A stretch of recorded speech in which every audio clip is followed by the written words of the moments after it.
Hello guys, welcome back. And the last thing I said is that we're going to visit Chichen Itza. So that is what we're gonna do. So let's click our jump menu. Chichen Itza. Let's get there.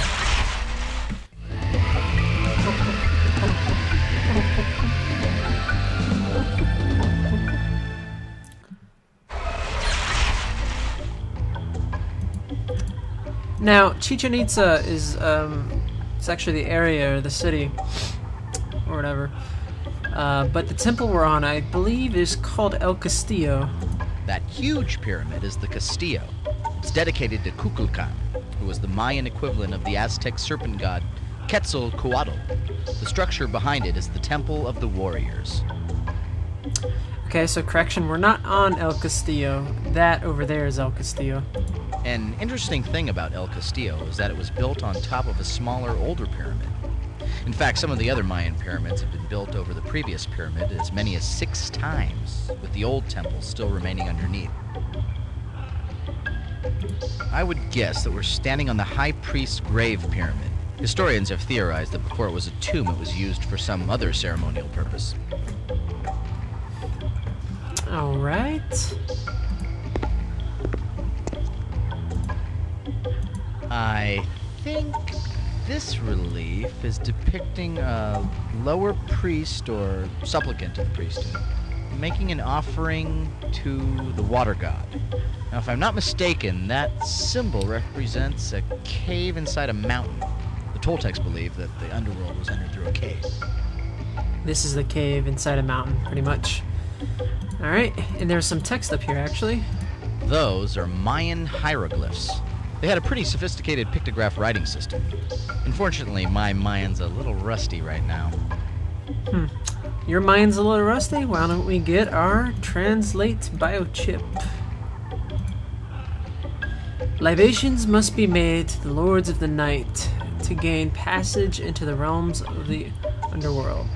So I have to make an offering to lords of the night. So it's actually something we should remember. Lords of the night.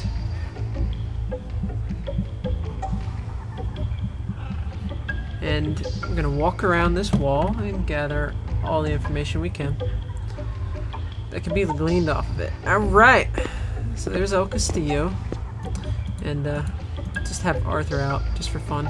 Ah, the pelota field.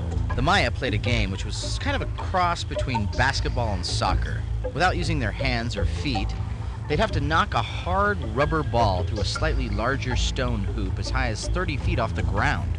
No such thing as sore losers, mainly because the losers were decapitated. Yeah. Alright, first off, I can't even tell what the fuck he's looking at, so I didn't understand what he was talking about until I learned it in school. Fun times. Overlooking the ball court is the Temple of the Jaguars, which also function as box seats for the royalty. Okay. That circular building is the Caracol, which means snail. The Maya built it as an astronomical observatory. They'd line up the sun and moon through rectangular slits in its walls to identify important days like the summer and winter solstices. Behind the observatory is the Casa de las Monjas, or nunnery. Nice. Alright. Next wall. Gage, look at this. This is a representation of one of the 9 trials of the underworld. That's definitely Tezcatlipoca, the Toltec god of war. The legend says that when a person died, their soul would have to travel through 8 levels of the underworld en route to the Deadland. On each one, they'd have to pass a trial given by the god that ruled that level. After passing all of the trials, they'd be allowed into the Deadland, where they spend eternity without joy or suffering. What the fuck? Man, I wonder if that's correct. This game could be inaccurate, but that sounds terrible. Oh, you made it! Well, life still sucks. A supplicant must prove his worth by passing the trials in the underworld. There's 9 of those, apparently. Alright, so let's go down here. Let's walk a little bit. Oh yeah, by the way, just just in case you're wondering about walking down from the pyramid, that's a death sequence. I will do that later. Don't worry. You can wait. Alright. This is a little hard to see, but I think it's a depiction of a ceremony. It looks like a priest or supplicant is making an offering to a god. An offering to a god. That's how we get down. Biochips were kind of cumbersome. In Journeyman Project 3, they got rid of those, which is probably a smart move on their part. Only after passing the trials may a supplicant gain counsel with the gods to pay homage. Alright. Good to know.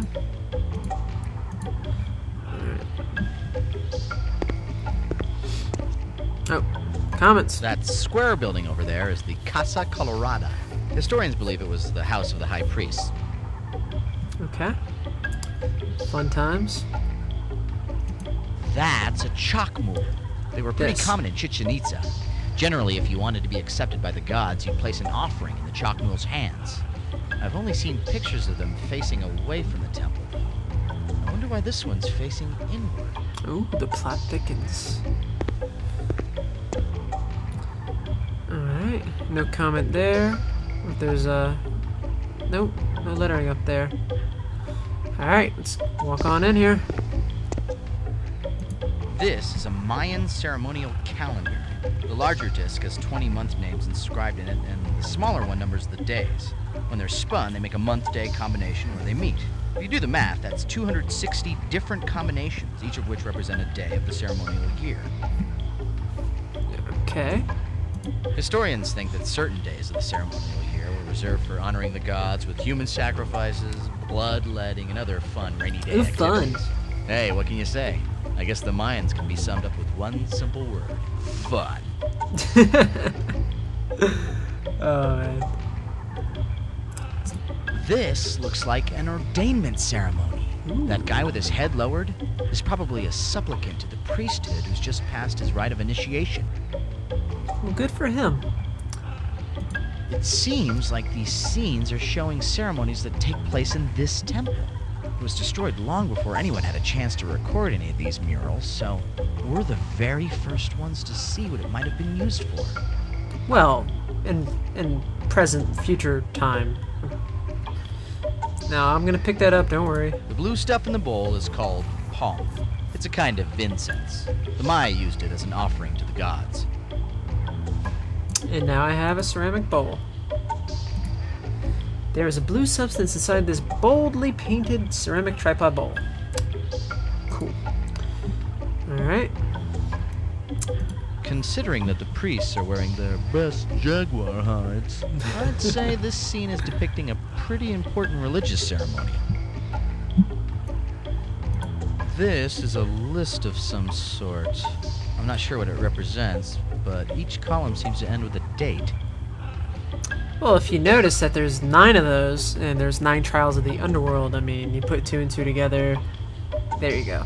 Okay, so I'm gonna get my translate biochip out.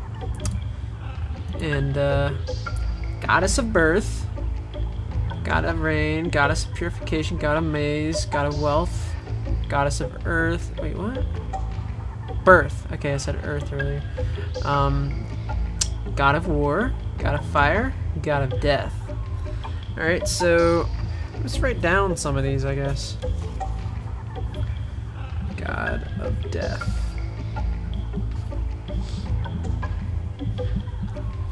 Which is 9 dog. Okay. The Kaok Mule grants entrance to the underworld only on sacred days. That kind of seems like sacred days, doesn't it? The holy vessel contains the breath of its Zamna. To touch the holy vessel is to become a vessel of the word of its Zamna. Okay. So I'm going to write down breath of its Zamna.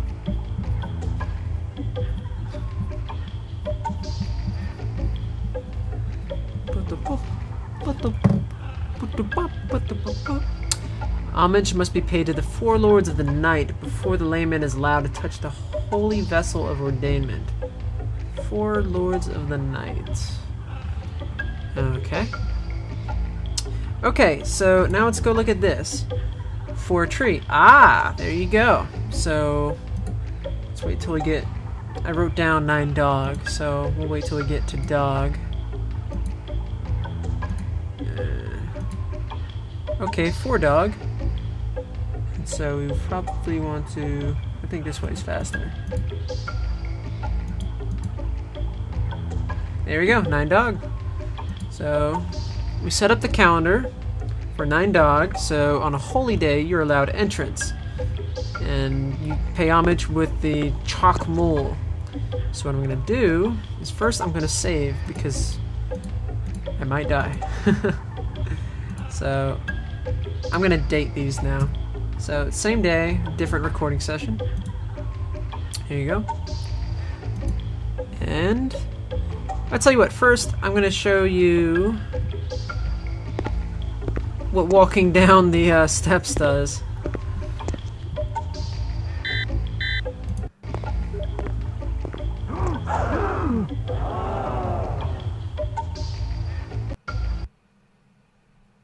Oh, nice.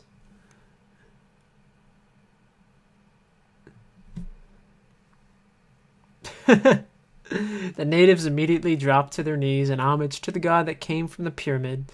Agent 5 decided to stay a while. Alright, so don't really have much in the score here. It's kind of bugging me. I'm not so sure that the feathers here, I'm not so sure that's accurate. I don't know. Let's restore game to B. Alright. And, well, let's not hesitate here. Let's get to our chalk mole. Ceramic bowl, rather. And, cross your fingers!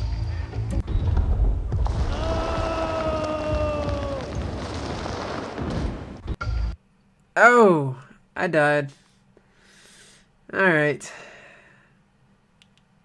Proper understanding of their religious beliefs. Okay, so God of Death. That's the one I chose for the calendar. Probably a bad idea. Maybe I should do one that sounds more pleasant, like the God of Kitten. Yeah, I should do that.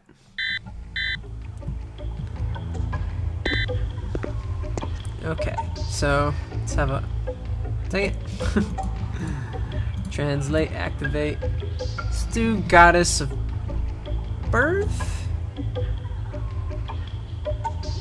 Yeah, let's do Goddess of Birth. Let's just write down 8 water. I legitimately got that wrong. I thought that was the right answer. So... I went the wrong way. Alright, and... Ah, crap.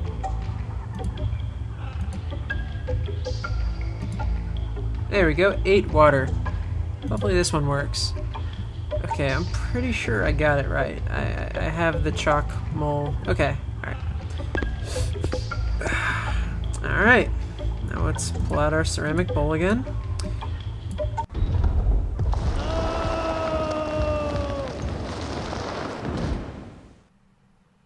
Ah!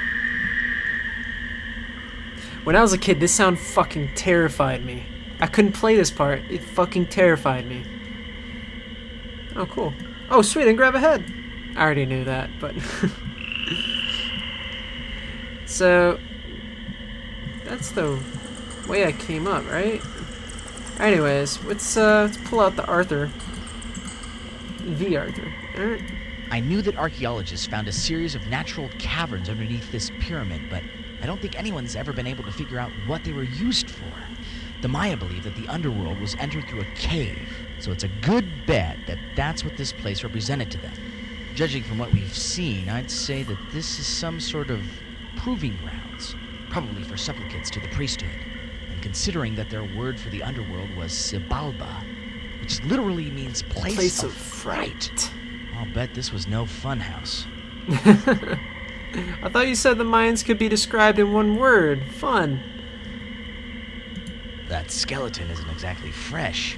They've obviously been using these caverns for a long time. Either that or they left it here for foreshadowing. As I recall, the Mayan heavens and the underworld were usually represented as a 13-step pyramid on top of an upside-down 9-step pyramid, with the earth as a flat plane in between. The 13 gods of the heavens rule the daytime, and the 9 gods of the underworld the night. That's why they call them the Lords of the Night. Their heavens were pretty exclusive. Only certain people like sacrifice victims and children were let in. The underworld was for everyone else. Anyone that didn't get into heaven would have to make the journey through the 9 levels of the underworld to the Deadland, which was ruled over by the god of death. That's pretty harsh. Well, we're not getting out the way we came in. The opening of that shaft we fell down is at least 4 meters above us. I guess that's the idea. No other way but forward. I just hope there's another way out of here. Well, I can just jump out of here. Okay, Arthur. Don't fret. What's that? Ah, there we go. Like I said, that's why we should go to Chichen Itza. The copper medallion, which we can melt into the, key mold. Alright, let's see if he has any comments. And, oh wait, I'm running up on time, so that's going to be it for this episode, guys. Next episode, we're going to head back to Chateau Gaillard, and we're going to make that key and see if we can get into that chest down in the keep. The treasury area, I guess, with all the booze. So, yeah, thanks for watching, guys, and ciao. Take care.